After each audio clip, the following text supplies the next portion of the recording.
Addictions, pride, laziness, greed, gluttony, and lust. Since human beings have existed, they have been subject to the tyranny of vices.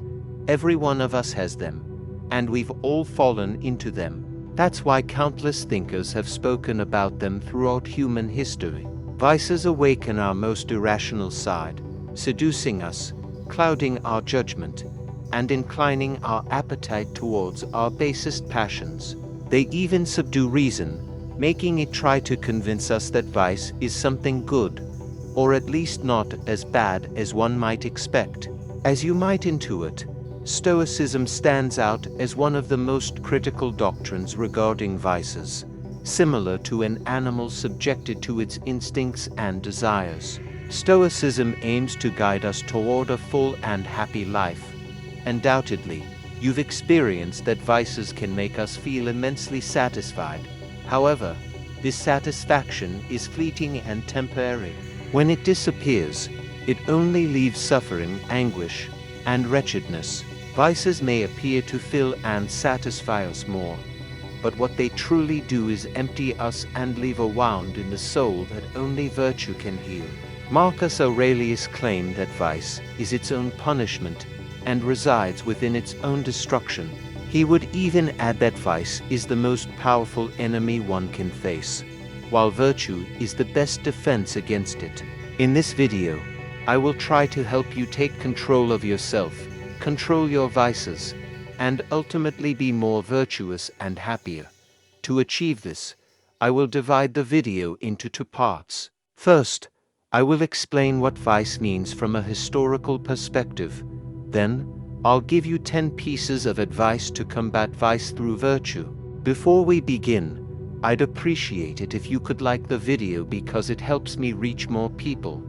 If you don't want to miss any of my videos, please subscribe and ring the notification bell.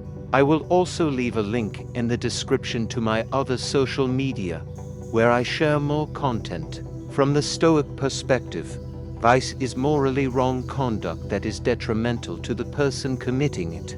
It is a malfunction of the soul inclined towards irrational desire, distorting judgment, causing suffering, and undermining inner peace. Common examples of vices, as we all know, are vanity, anger, fear, lust, greed, gluttony, and so on. Marco Aurelio explains that vices result from errors in judgment, stemming from the malpractice of the virtue of wisdom. When we fall prey to vice, reason is silenced, and pleasure and desire are unleashed.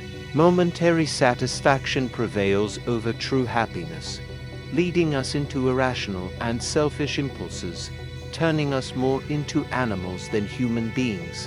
Choosing vice betrays self-love and love for humanity, as it entails betrayal of our most perfect and noble human faculty, the power to reason. Those who succumb to vice renounce reason, which makes us human, and become slaves to their passions.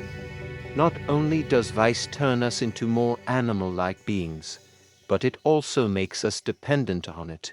This allows others to easily manipulate us through our weaknesses.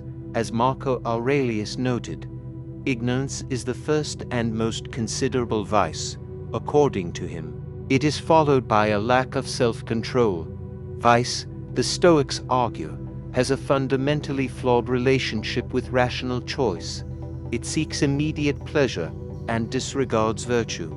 The Stoics also warn that vice and virtue are incompatible. Virtues prioritize rational desires while distancing us from vices, offering serenity and genuine happiness, the ultimate ends of human life. The Stoics don't argue that vice is something that must be accepted, but rather that it is necessary to struggle every day to make progress. The fight involves getting rid of vices progressively and embracing self-control. This is an arduous task, but it's worthwhile because it leads to true happiness. These 10 pieces of advice can help you combat the tyranny of vices and cultivate virtue. Understanding yourself is essential, and it's important to reflect deeply on your weaknesses and vices. The first step in fighting something is to know what it is. Delve into the cause of your distress and unhappiness. Motivation plays a significant role. Think about the valuable reasons driving you to overcome vices. The primary motivation is usually becoming happier. However, other personal motivations can be involved, like saving money, improving health, or enhancing personal relationships. Be aware of the larger motivations, especially during the toughest moments. Keep in mind that your goals are far more valuable and attainable than momentary satisfaction. Begin your journey progressively, without the need for immediate abandonment. Set gradual goals, whether they are daily, weekly, or monthly, and move away from vices step by step, just as ants pile up grain by grain to form a mound. As Marco Aurelius wisely said, virtue is not achieved overnight. It is the result of constant work on controlling vices. Avoid risky situations, environments, and habits that might lure you back into your vices.